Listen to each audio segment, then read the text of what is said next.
আমি অনেক জায়গায় শুনেছি রিজিক পূর্বে নির্ধারিত, আমার কাজ না করলেও যা পাবার তা পাবো কিনা। এই ভদ্রলোক সম্ভবত আমার মতো অলস প্রকৃতির মানুষ।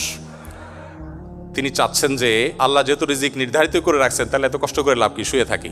অনেক যুবক আছেন আমাদের কাছে প্রশ্ন দেন, দিয়ে বলেন, ভাই এমন কোনো আমল বলে দেন যে আমল করলে আল্লাহ তাআলার কাছ থেকে আমি বিপুল পরিমাণ টাকা পয়সা পাবো, আমার আর কিচ্ছু করতে হবে না, এত হ্যাসেল নিতে চাই না।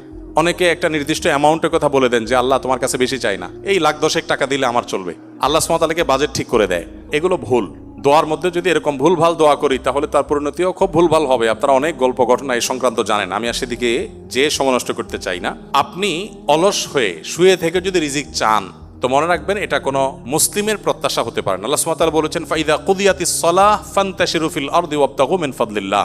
নামাজ যখন শেষ হয় আল্লাহ বলেছেন মসজিদ থেকে বের হও, ছড়িয়ে পড়ো আল্লাহর জমিনে এবং হালাল উপার্জনের জন্য বেরিয়ে পড়ো এবং হালাল উপার্জন আহরণ করে নিয়ে আসো। অতএব মুসলমান